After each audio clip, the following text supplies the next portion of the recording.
Assalamualaikum warahmatullahi wabarakatuh. Nama saya Siska Uliani. NPM saya 220810700165. Di sini saya akan menjelaskan tugas 4. Yang pertama, kita akan membuat tabel performance underscore parts. Jadi perintah create table itu digunakan untuk membuat sebuah tabel di dalam basis data. Ini membuat tabel bernama performance underscore parts dengan 3 kolom. Yang pertama performance underscore ID, name, dan weight. Berikut adalah penjelasan singkat mengenai setiap kolom.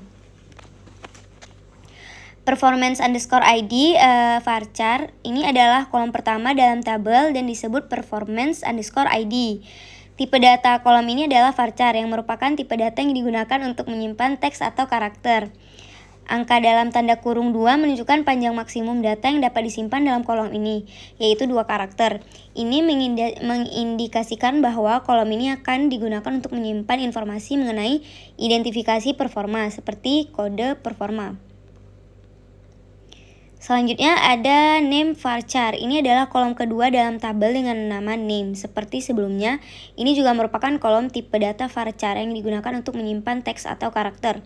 Panjang maksimum data yang dapat disimpan dalam kolom ini adalah 80 karakter. Kolom ini biasanya akan digunakan untuk menyimpan nama atau deskripsi dari bagian pertama. Selanjutnya ada weight number. Ini adalah kolom ketiga dalam tabel yang disebut weight. Tipe data kolom ini adalah number yang digunakan untuk menyimpan data numerik seperti angka atau nilai berdesimal. Selanjutnya kita akan membuat sintak DDL SQL seperti di bawah ini. Yang pertama ada tabel evaluation. Evaluation underscore ID number. Ini adalah kolom pertama dalam tabel evaluation dan digunakan untuk menyimpan ID evaluasi. Tipe data kolom ini adalah number dengan panjang maksimum 8 digit dan 0 digit di belakang koma, yang menunjukkan bahwa ini adalah bilangan bulat.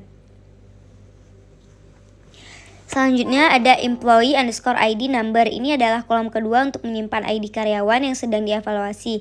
Seperti sebelumnya, ini adalah number dengan panjang maksimum 6 digit tanpa angka di belakang koma. Selanjutnya ada evaluation underscore date. Kolom ini digunakan untuk menyimpan tanggal evaluasi. Tipe data date digunakan untuk menyimpan data tanggal dan waktu. Selanjutnya ada job underscore ID. Ini adalah kolom yang digunakan untuk menyimpan ID pekerjaan yang terkait dengan evaluasi. Tipe data varchar digunakan untuk teks dengan panjang maksimum 10 karakter. Selanjutnya ada manager underscore ID number. Kolom ini digunakan untuk menyimpan ID manager yang melakukan evaluasi. Ini juga adalah number dengan panjang maksimum 6 digit. Selanjutnya ada departemen underscore ID number. Ini juga menyimpan ID departemen yang terkait dengan evaluasi. Tipe datanya maksimum 4 digit.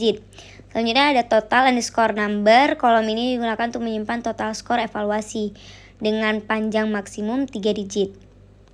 Selanjutnya kita akan membuat tabel scores. Bisa dilihat di sini. Yang pertama ada evaluation underscore ID number. Ini adalah kolom pertama dalam tabel skor dan digunakan untuk menyimpan ID evaluasi yang berkaitan dengan skor tertentu. Ini memiliki tipe data number dengan panjang maksimum 8 digit. Selanjutnya ada performance underscore ID. Ini juga bisa dilihat di atas seperti penjelasan yang tadi. Dan ada score number. Ini adalah kolom yang digunakan untuk menyimpan nilai skor. Tipe data number dengan panjang maksimum 1 digit dan 0 digit di belakang koma. Selanjutnya kita akan membuat constraint.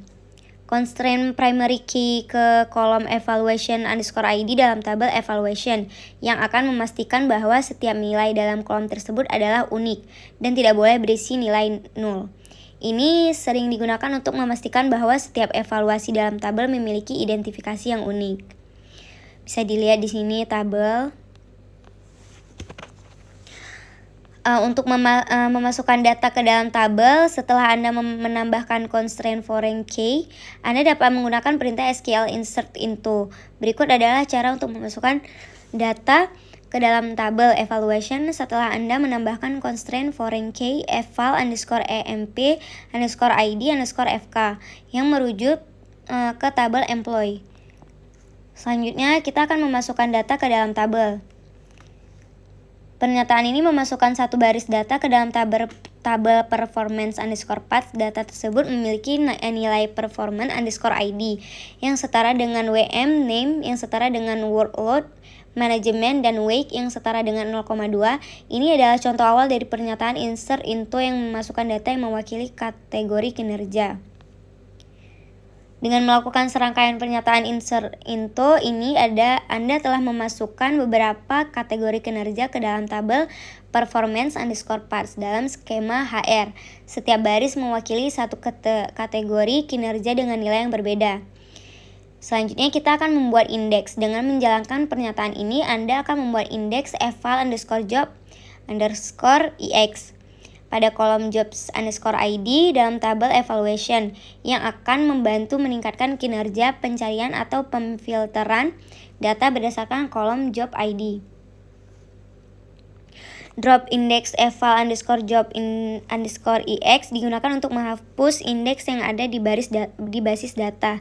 Dalam kasus ini Anda mencoba menghapus indeks dengan nama eval underscore job underscore ex. Di sini gunakan untuk membuat sebuah indeks pada tabel evaluation dengan nama eval underscore job underscore ex pada kolom job ID dengan urutan nilai yang sedang menurun atau descending dengan pengaturan bahwa indeks ini tidak akan dijalankan secara paralel. Ini untuk data keseluruhannya bisa dilihat di sini. Mungkin hanya itu saja dari saya. Sekian. Assalamualaikum warahmatullahi wabarakatuh.